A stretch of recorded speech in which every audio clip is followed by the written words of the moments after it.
Assalamualaikum warahmatullahi wabarakatuh. Bagaimana kabarnya anak-anak semua? Semoga masih dalam keadaan sehat dan tetap semangat mengikuti pembelajaran daring ini. Nah, di sini bersama Ibu Khairunisa SSI akan mendampingi kamu belajar IPA dan untuk 1 tahun ke depan.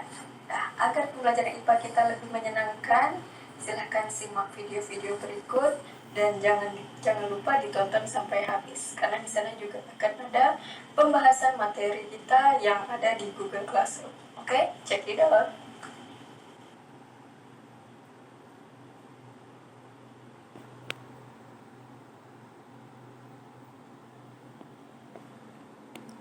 Oke, baik, sebelum kita mulai untuk membahas materi, nah baik, Ibu ada kontrak belajar daring ya. Perlu diingatkan kembali bahwa kita itu belajar di Google Classroom. Jadi dimohon untuk anak-anak sebelum pukul 7.30 sudah membuka Google Classroom ya. Langsung mengisi absen pembelajarannya, absen IPA ya. Diisi tanggal yang sesuai. Dan absen akan berakhir hingga pukul 11.30. Jika di atas jam tersebut mengisi absen, berarti artinya kamu alfa atau terlambat ya. Terlambat sama dengan alfa. 3 kali berturut-turut maka nilai kamu sama Ibu C ya. Dan jika bagi yang mengikuti pembelajaran daring, maksudnya luring, dan sudah diketahui oleh wali kelasnya harap menjemput tugas di sekolah setiap hari Sabtu dari pukul 7 hingga pukul 10 Ibu tunggu di sekolah. Jika di atas itu Ibu sudah pulang ya. Nah, tugas setiap hari Sabtu ini tugas yang sudah kamu kerjakan dikumpul, maka kamu akan mendapatkan tugas yang baru. Dikumpul setiap hari Sabtu, begitu seterusnya. Jika 3 kali tidak mengumpul tugas, maka juga nilainya C ya. Dan catatan penting, tolong diperhatikan etika dan adabnya, jangan sampai terulang lagi ya. Karena untuk hal itu kamu juga ada penilaiannya sama Ibu ya. Mohon kerjasamanya anak-anak sekalian, semoga pembelajaran kita sampai kepada tujuannya. Oke. Kita awali dengan bismillah. Bismillahirrahmanirrahim. Silahkan simak video dengan konsentrasi ya.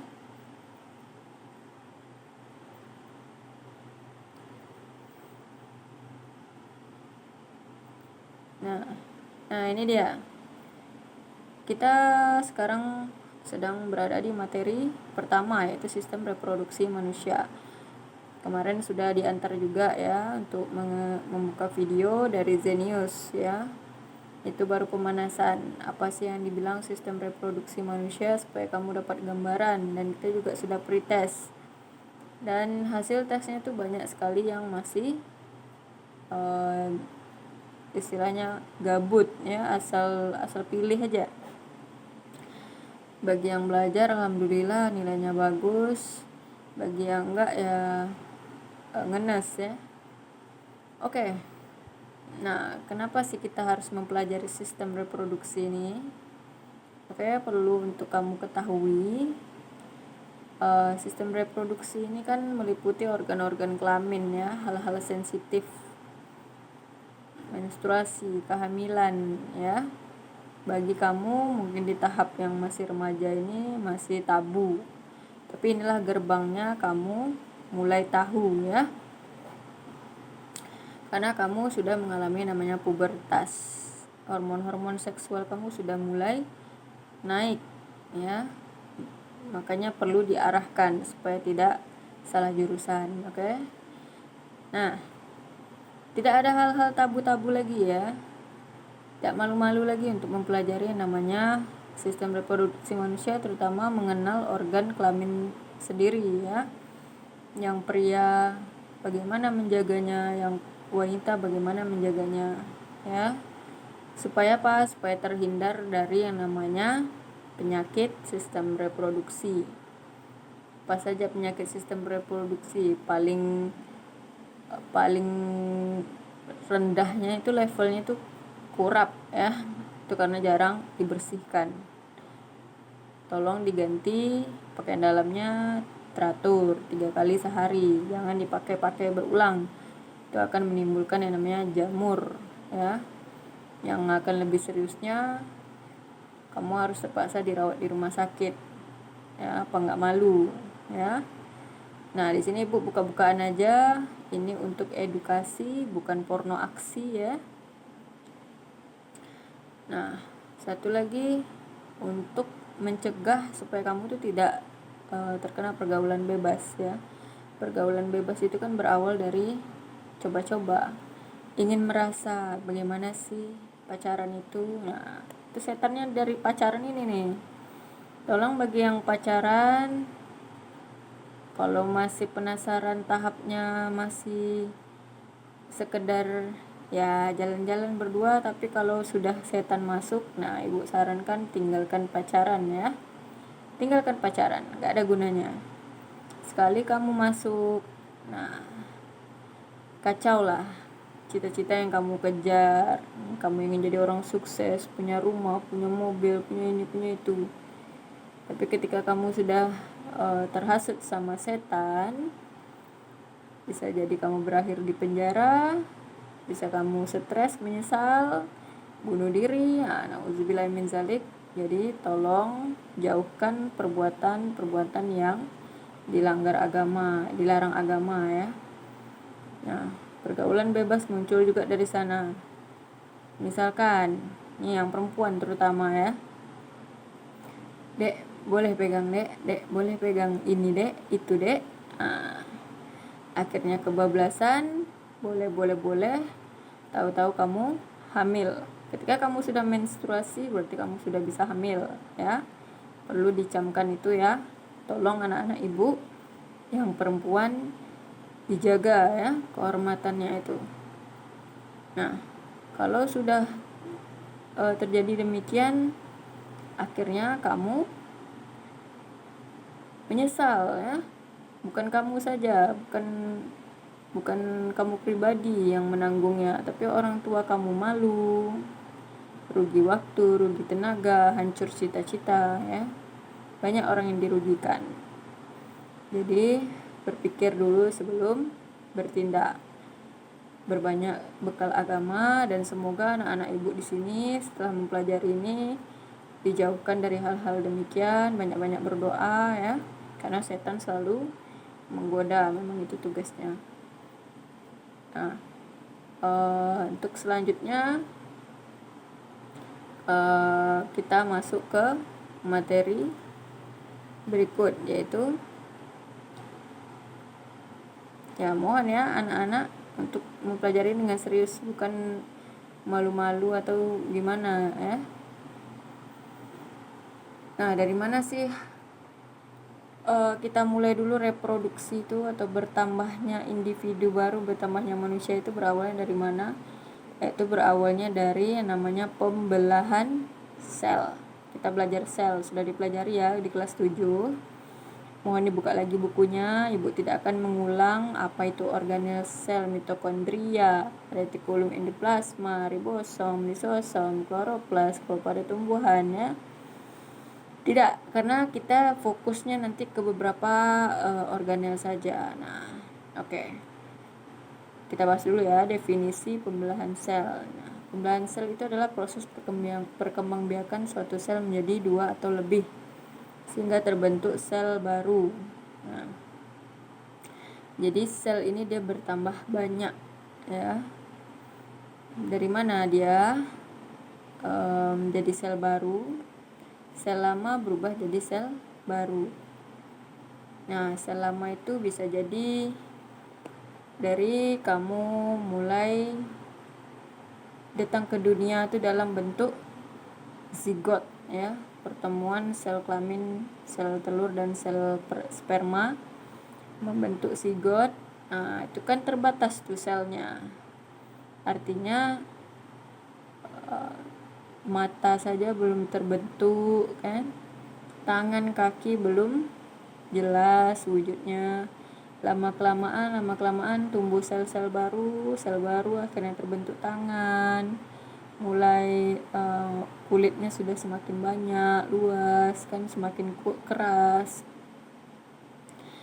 Itulah dia yang dinamakan sel baru, berkembang ya, bertambah banyak. Dan sel dewasa itu hingga triliunan banyaknya. Nah, ada sel yang baru terbentuk itu dia akan mengcopy seluruh gen yang sama dengan sel induknya. Ada juga yang hanya setengah dari milik induknya. Oke, apa saja pembelahan sel itu tuh? Nanti kita bahas. Jadi jenis pembelahan sel ada 3 ya. Ada amitosis, mitosis, dan meiosis. Amitosis pembelahan sel secara langsung, artinya tidak ada tahapan-tahapannya langsung ya. Terjadi pada organisme prokariotik. Apa itu organisme prokariotik? Ya, itu yang sel uniseluler. Contohnya protozoa.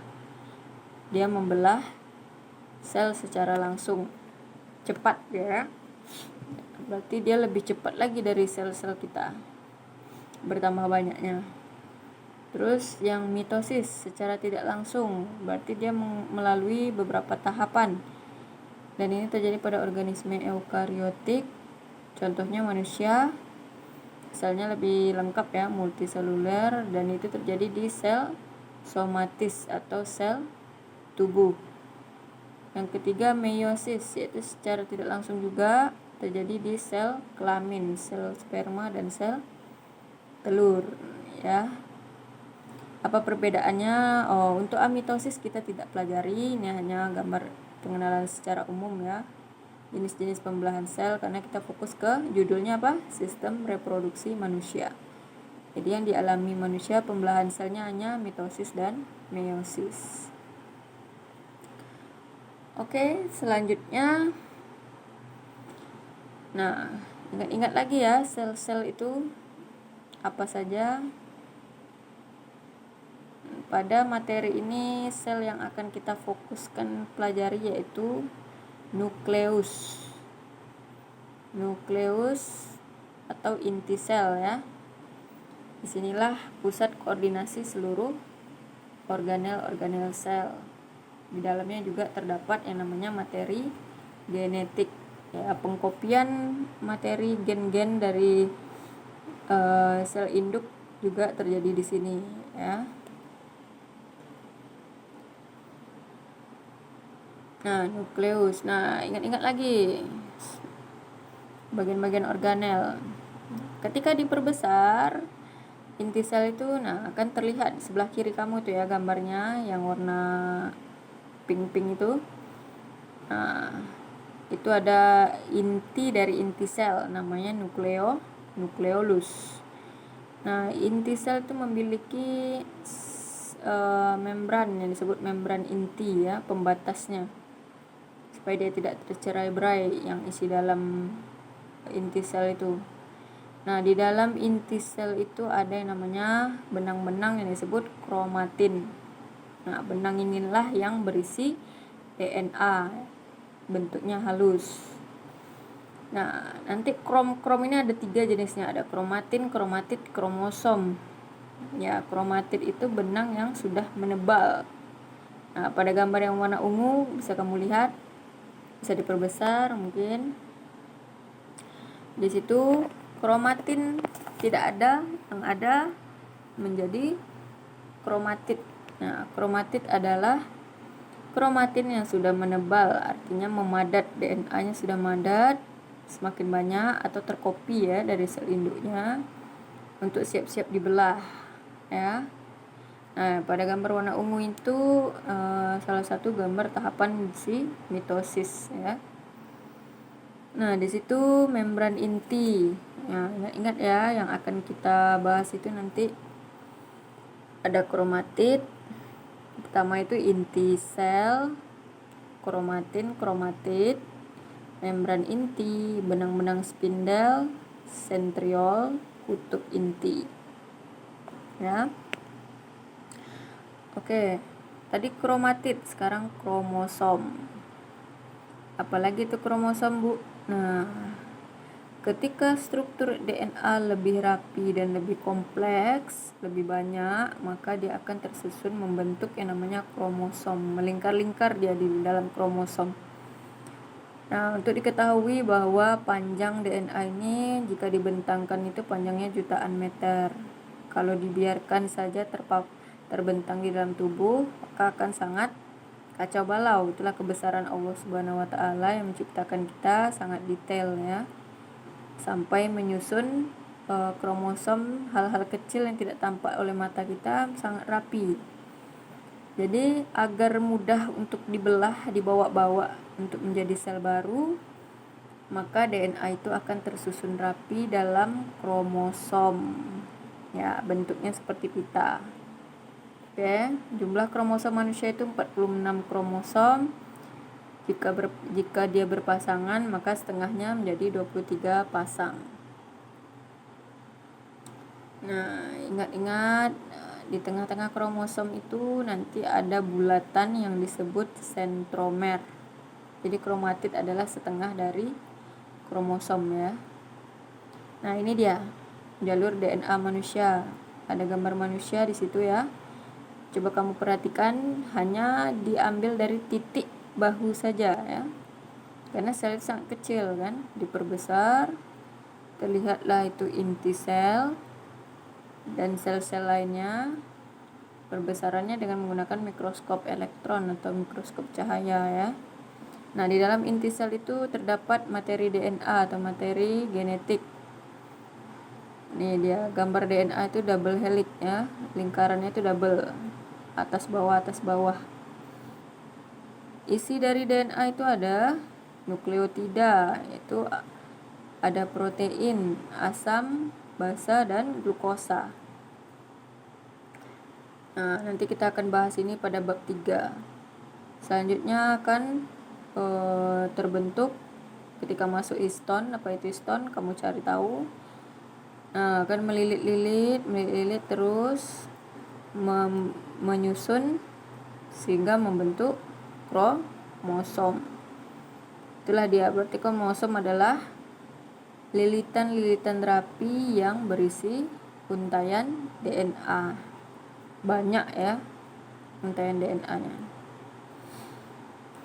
Nah, kalau dia kromatid itu setengah dari bentuk kromosom yang pita itu. Nah, bagian tengahnya itu disebut sentromer, pusat koordinasi si kromosom. Telomer adalah itu yang di atas adalah telomer untuk menangkap sinyal kemana harus pergerakan dia tertarik ke sana kemari. Nah, itulah dia fungsi si telomer. Nah, ini ya gambarannya dari mana kemana jalur DNA itu. Nah, oke, catatan pentingnya perlu kalian ketahui, perlu diingat-ingat. Jadi sebelum sel membelah itu kode gen dari sel induk digandakan atau disalin dahulu. Sama seperti kamu ingin meminta banyak file dari teman-teman, maka kamu akan copy dulu ya, salin dulu yang banyak.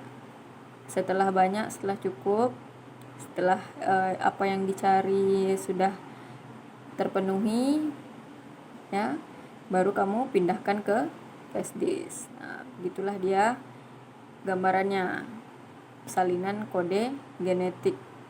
Baru akan berpindah-pindah ya dengan lebih lengkap. Mungkin kawan kamu yang lain ingin juga yang lebih lengkap, maka membelah lagi file yang lengkap tadi. Begitulah seterusnya. Jadi tunggu siap dulu ya, tunggu disalin dulu baru dia akan membelah. Dan pusat pembelahan sel itu di nukleus inti sel, merupakan bagian sel organel yang bertugas untuk mengontrol aktivitas sel yang di dalamnya terdapat materi genetik yang seperti Ibu sampaikan tadi. Nah, bagaimana tahapan sel bereproduksi setelah kode genetik disalin sehingga diperoleh sel baru? Oke. Jadi bagaimana sih proses perbanyakan sel itu? Oke, kita lanjut ke yang berikutnya. Kita masuk aja ya, jenis pembelahan. Yang pertama, pembelahan sel mitosis. Nah, ini dia. Pernahkah kamu mendapatkan luka? Pasti pernah ya. Tiba-tiba aja. Terus kamu mikir gimana caranya menyembuhkannya? Oke, kamu lalu mengambil plester atau hand saplas. Nah, kamu tempelkan di tangan itu tadi yang luka. Nah, bahagia, darahnya sudah berhenti, lukanya berhenti, dan tiba-tiba tak lama kemudian, hari berhari, lukanya hilang. Berarti kamu menyimpulkan sangat magic sekali plester ini ya. Apakah plesternya yang magic? Lalu lanjut ke kuku. Rasanya minggu lalu kamu baru potong, kemudian cepat sekali tumbuhnya kan. Nah, begitu juga ketika kamu berdiri di cermin. 5 tahun yang lalu rasanya kamu tidak setinggi ini ya. Nah, inilah dia 3 hal ini yang dipengaruhi oleh namanya pembelahan sel mitosis. Jadi pembelahan sel mitosis itu sangat identik ya. Sangat identik, dia membelah dari sel induknya. Lihat. Ketika dia berwarna oranye membelah, ya ini gambaran sel ya. Nah, terbelah mirip sekali dia. Nah, ketika kamu 5 tahun lalu bertambah tinggi, berarti kamu tumbuh. Dan ketika luka tertutup, berarti dia perbaikan. Berarti fungsi pembelahan sel mitosis ini untuk pertumbuhan dan untuk perbaikan. Pembelahan sel mitosis tidak terjadi pada sel kelamin, sel sperma atau sel telur. Nah, sel kelamin akan kita bahas di pembelahan sel meiosis ya, berbeda. Pembelahan sel mitosis hanya terjadi di sel tubuh. Nah, dia sangat mirip kalau ciri khas sel mitosis, pembelahan sel mitosis. Nah, bagaimana kalau dia rusak? Di satu titik misalnya selnya rusak, apakah akan yang lain ikut rusak? Tidak. Sel mitosis ini terdiferensiasi atau spesial ya, yang kulit-kulit, yang perut-perut. Pertumbuhan sel itu sangat cepat. Sangat cepat sekali. Makanya ketika kita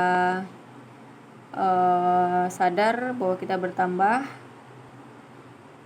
maksudnya tanpa sadar kita bertambah tinggi, berarti pertumbuhan sel kita sudah sangat cepat ya. Lihat ke cermin lah, kok tambah tinggi. Terus juga luka kok cepat sekali sudah tertutup. Kalau sel kamu sehat, beregenerasi, artinya membelah selnya sangat bagus, maka pertumbuhan dan perbaikan sel itu sangat cepat ya. Nah, begitu juga terjadi pada sel kanker ya. Sel kanker ini kan tidak bagus, tetapi dia pertumbuhannya juga cepat. Nah, ini yang sangat ditakutkan. Sel kanker itu, ini tadi yang Ibu katakan ya, manfaatnya kita belajar ini dapat menekan laju pertumbuhan sel kanker. Makanya orang yang sakit sudah ketahuan tumor, cepat-cepat untuk diangkat tumornya supaya tidak berubah menjadi sel kanker ya. Cepat sekali, tidak terkontrol bedanya kalau sel kanker ini. Kalau sel normal ya bertumbuhnya normal sesuai pada siklusnya. Nah, di mana terjadinya pembelahan sel? Yaitu di nukleus, yang dimana terdapat DNA di dalamnya. Sebelum membelah, nah ini dia sudah membelah ya, dia membawa masing-masing DNA yang sama dengan induknya, itu identik, mirip. Nah, DNA itu kan banyak ya, didapat dari sel induknya. Bagaimana tersusun di dalam tubuh? Nah, jangan ragu. Itulah tadi kebesaran Allah bahwa ada namanya kromosom. Sebelum dia membelah, dia mengganda dulu DNA-nya atau dikopi dulu ya, agar DNA yang dibutuhkan itu juga didapatkan oleh sel anak.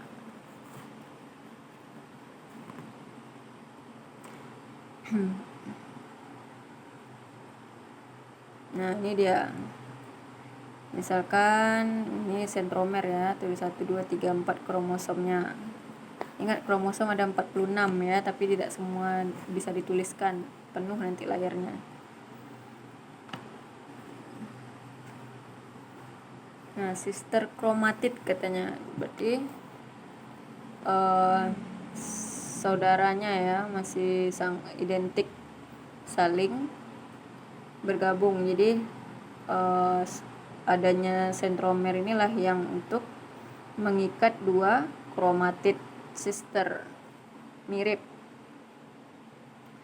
Nah, kalau dia sepasang ini namanya satu kromosom, juga disebut kromosom, tapi satu kromatid. Ya, ingat, kromatid bagian dari kromosom bukan kromatid ya. Maksudnya kromosom itu juga kromatid, mirip. Jadi ketika menduplikat dia akan menjadi dua kromatid ya. Baik dia satu ini disebut haploid, ini dua disebut diploid ya, berpasangan. Dua kromatid.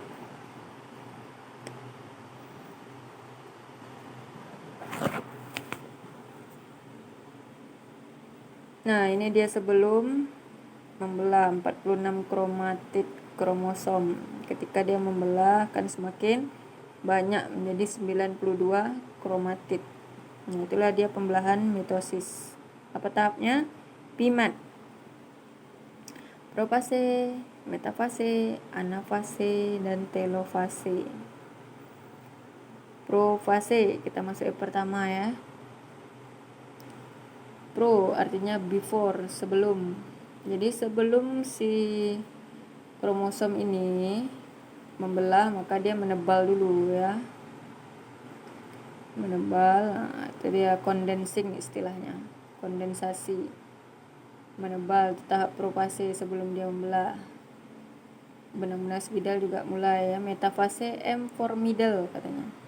Middle itu tengah ya.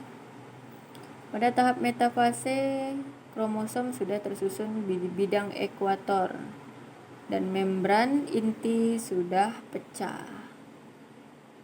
Anafase, away, menjauh ya. Kromosom yang tadi tersusun, maka dia akan tertarik dan masing-masing memiliki sentromer menjadi kromatid ya, menuju sentriol. Ditarik oleh siapa? Benang-benang spindel. Itu gunanya tadi, benang spindel. Sentriol ini tempat keluarnya benang-benang spindel. Telofase. Nah, di telofase ini akan mulai terbentuk lagi membran inti untuk anakan yang baru. Nah, di sini akan juga terjadi namanya peristiwa T42 katanya. Telofase T2 ya, menjadi 2 sel anakan. Kromosom awal induknya 46, maka anak-anaknya juga dapat 46 kromosom. Ya. Lalu terjadi peristiwa sitokinesis, di mana cairan sitoplasma memisahkan diri membentuk sel baru. Nah, begitulah dia tahap pembelahan sel secara mitosis ya. Nah, semoga bisa dipahami ya. Nah, selanjutnya pada pembelahan sel meiosis. Meiosis terjadi pada sel kelamin. Jadi tadi ada gambar ibu dan bapak ya. Ayah dan ibu atau ayah dan ibu membawa gen, yaitu jantan dan betina. Ketika menikah ya akan mendapatkan anak. Anaknya dua-duanya berbeda ya, terlihat berbeda. Nah, inilah dia perbedaan dari sel pembelahan meiosis. Pembelahan yang terjadi pada sel kelamin.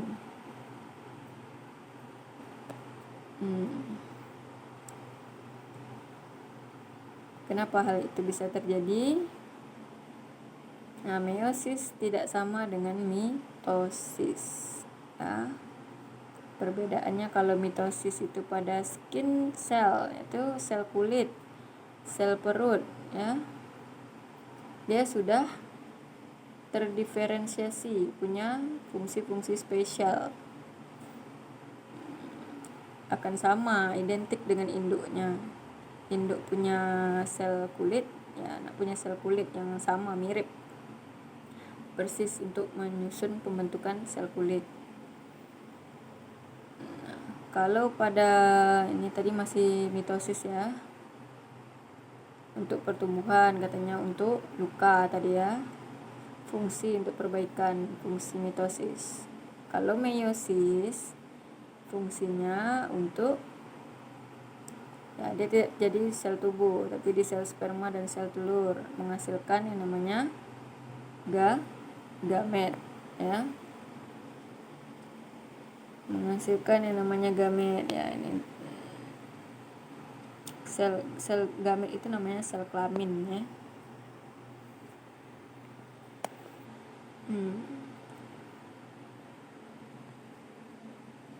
Ya, tahapannya juga sama kalau meiosis ya. Sama seperti mitosis itu primat, profase, metafase, anafase, dan telofase.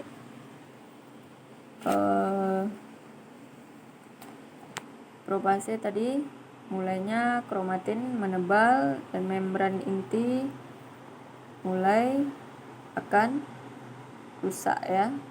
Kalau metafase, kromosom menuju bidang ekuator vertikal tersusun sejajar, susun vertikal, benang-benang spindel semakin jelas, dan membran inti mulai pecah, sangat terlihat pecah.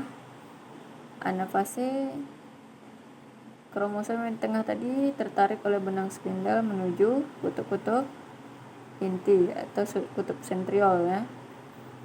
Telofase, pemisahan cairan sitoplasma menjadi sel anakan. Nah, kalau pada meiosis awalnya sel induk itu 46 kromosom atau 92 kromatid ya. 46 dikali 2 ya. Nah, ketika dia menjadi ketika dia membelah, maka menjadi setengah dari induknya. Jadi 23 kromosom dengan 46 kromatid. Berarti dia haploid ya, tidak berpasangan kromosomnya. Selanjutnya jika kembali membelah, maka akan setengah lagi dari induknya menjadi 23 kromosom, 23 kromatid ya.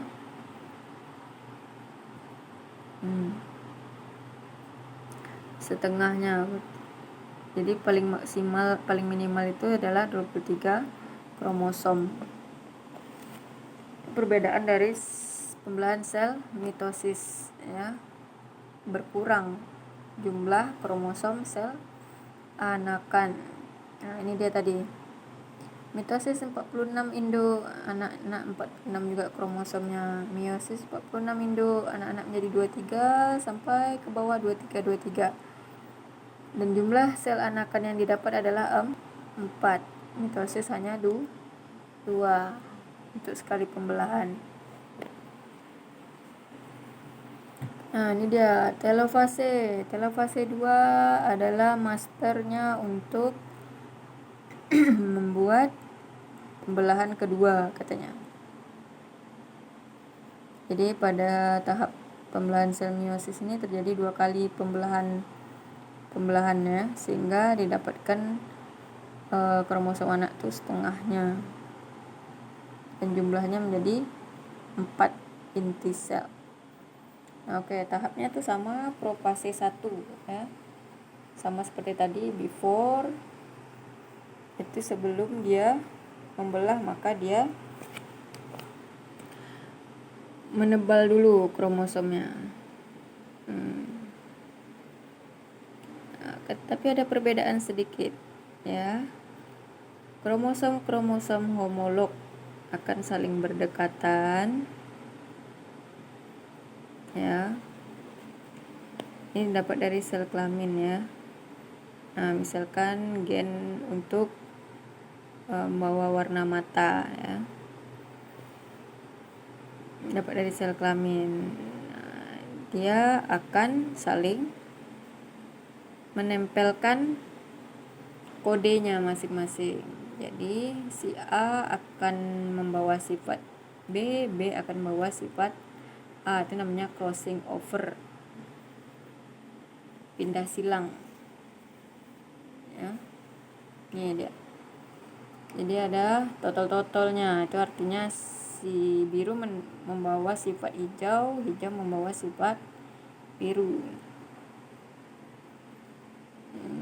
Rekombinan kromosom dapat dari orang tua. Metafase 1. Nah, kromosom homolog tadi ya, berarti acuannya sekarang dia yang akan terpisah. Dia tidak terpisah masing-masing gitu, hijau-hijau, biru-biru, tidak ya, tetapi membelah setengah-setengahnya. Nah, fase away itu tadi terlihat kan, total-totalnya tetap dibawa, berarti kromosom A akan membawa sifat B, B akan membawa sifat A. Alel kalau istilahnya dalam kromosom. Nah, telofase sama. Nah, kan tetapi hasilnya menjadi haploid ya. Nah, bisa dilihat kromosomnya yang total tidak bisa dibagi. Oh, maaf, bisa ya. Nah, ini telofase terjadi proses sitokinesis, yaitu pemisahan cairan sitoplasma menjadi 2 sel anakan.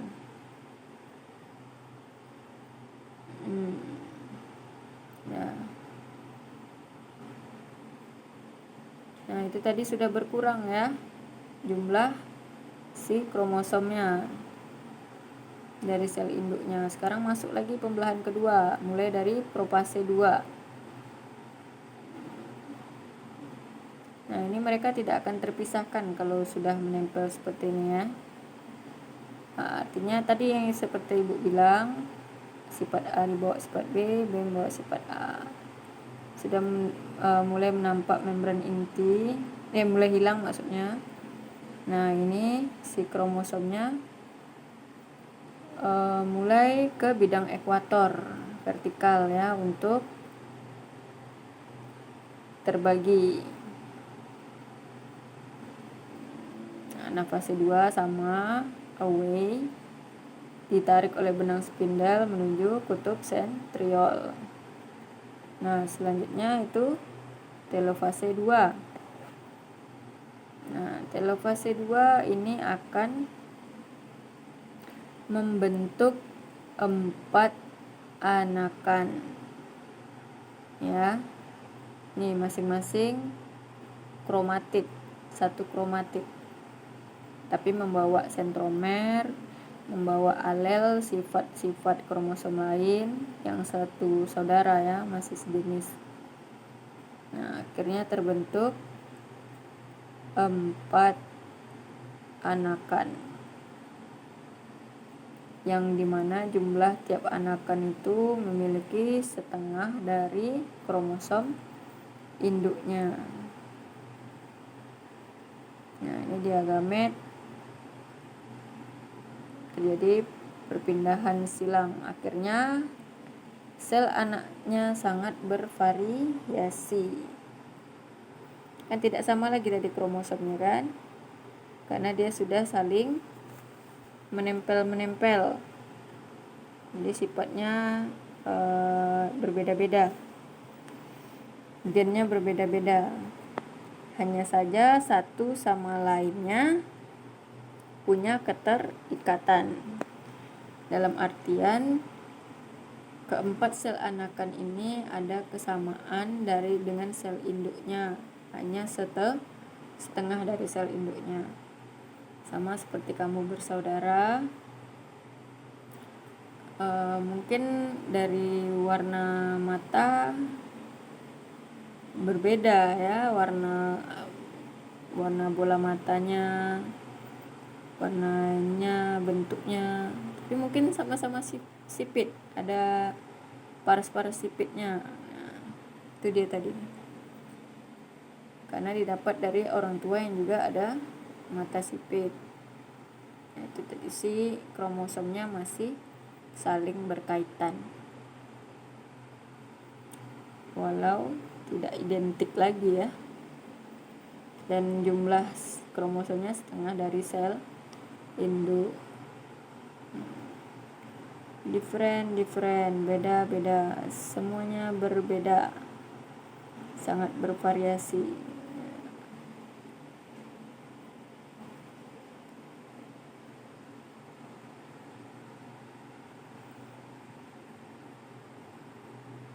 Nah, ini satu. Tidak ada spindle memisahkan saya dengan sister saya. Ya.